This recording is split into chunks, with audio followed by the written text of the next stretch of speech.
Hello students, in this video lecture class, we will discuss induction motor. This is the portion of third module for the subject energy conversion 2. Come to the introductions of induction motor. Induction motor is most widely AC motor in industrial purposes due to its low cost, simple and rugged construction, due to the absence of commutator and due to its good operating characteristics. It is also known as constant speed motor. It is a single excited machine because only three-phase AC supply is given to the stator part. In such a machine, the field winding is connected to an AC supply and there is no electrical connections from the armature to any source of supply. Current flow in the armature conductors by induction which interact with the field produced by the field winding and thereby produced a unidirectional torque. Such motors are also called asynchronous motors as they run at a speed other than the synchronous speed of the rotating magnetic field developed by the stator currents. It can operate as both motor and generator, and the mode of operation is determined by the speed of the rotating magnetic field in the rotor.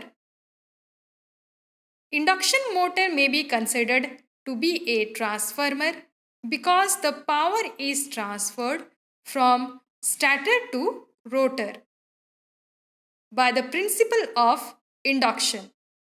And here the stator acts like a primary winding of transformer and rotor acts like a secondary winding of a transformer. Then come to the construction part of three-phase induction motor. Like other type of electrical machines, three-phase induction motor also consists of stator and rotor. Stator is the rotating part while rotor is the rotating part. Then come to the stator construction. The stator is built up of high-grade alloy steel laminations to reduce eddy current losses. It has three main parts, namely outer frame, the stator core and stator winding. So the first part let us discuss is outer frame. It is the outermost part of the induction motor. Its main function is to support the stator core and to protect the inner part of the machine. For small machines, the outer frame is casted, but for the large machine, it is fabricated. This diagram shows the outer frame of three-phase induction motor. Here, this portion, it is called as core. This is the terminal box from where or to which you give the three-phase supply, and this is the field winding, and this one is called as base. Next, stator core. The stator core is built of high-grade silicon steel stampings. Its main function is to carry the alternating magnetic field which produces hysteresis and eddy current losses. The stampings are fixed to the stator frame. Each stamping are insulated from the other with a thin varnish layer. The thickness of the stamping usually varies from 0.3 to 0.5 mm. Slots are punched on the inner side of the stampings as shown in the figure. Here it is shown. This is the stamping. These are the slots. This is an open type slot and this portion is called as tooth. The next one, stator or field winding. The core of the stator carries three-phase windings, which are usually supplied from a three-phase supply system. The stator of the motor is wound for a definite number of poles depending on the speed of the motor. If the number of poles is greater, the speed of the motor will be less, and if the number of poles is less, then the speed of the motor is high. As the relationship between speed and pole of the motor is given by called as the synchronous speed, ns is equal to 120 f by p. Here f is the supply frequency in hertz and capital P is the number of pole present in the motor. Then come to the construction of rotor. The rotor is built up of thin laminations of the same material as the stator. The laminated cylindrical core is mounted directly on the shaft. These laminations are slotted on the outer side to receive the conductors. Rotor of three-phase induction motor are finally classified into two types. Squirrel cage induction motor. A squirrel cage induction motor consists of laminated cylindrical core. The circular slot at the outer periphery are semi-closed. Each slot contains uni-insulated bar conductor of aluminum or copper. At the end of the rotor, the conductors are short-circuited by a high ring of copper or aluminum. This is the figure 4 squirrel cage induction motor.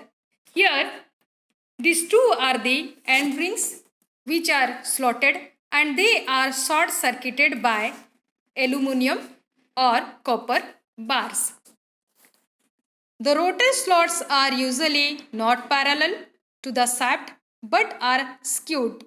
The skewing of the rotor conductors has the following advantages. The first, it reduces humming and provide smooth and noise-free operation. Second, it results in the uniform torque curve for different positions of the rotor. Third, the locking tendency of the rotor is reduced.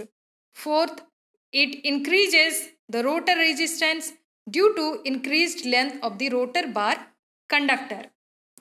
Advantages. The cage rotor is cheaper and the construction is robust. Second, the absence of the brushes reduces the risk of sparking. Third, its maintenance is less. Fourth, the power factor is higher. Fifth, the efficiency of the cage rotor is higher. Then come to the construction of phase-wound rotor. The phase-wound rotor is also called as slip ring rotor. It consists of a cylindrical core which is laminated. The outer periphery of the rotor has a semi-closed slot which carries a three-phase insulated windings. The rotor windings are connected in star. The slip rings are mounted on the shaft with brushes resting on them. The brushes are connected to the variable resistor. The function of the slip ring and brushes to provide a mean of connecting external resistors in the rotor circuit. The resistor enables the variation of each rotor phase resistance to serve the following purpose given below. The first, it increases the starting torque and decreases the starting current. Second, it is used to control the speed of the motor. Third, it is type also. The rotor is skewed. A milled steel shaft is passed through the center of the rotor and is fixed to it. The purpose of the shaft is to transfer mechanical power. This is the figure 4 wound rotor induction motor. Here students, it is clearly visible. This is the stator which is initially delta connected where you give three-phase supply. And this is the rotor. Here no electrical connection is given, but here EMF is induced due to induction principle. And this is a combination of slip ring with brushes through which external resistors are connected to the rotor to increase its torque at the starting. Then what is the advantage? First, high starting torque and low starting current. Second, for controlling the speed of the motor, an external resistance can be added in the circuit. So in this topic, student, you have learned the construction part of three-phase induction motor and classification of rotor, that is slip ring induction motor and squirrel cage induction motor. Thank you.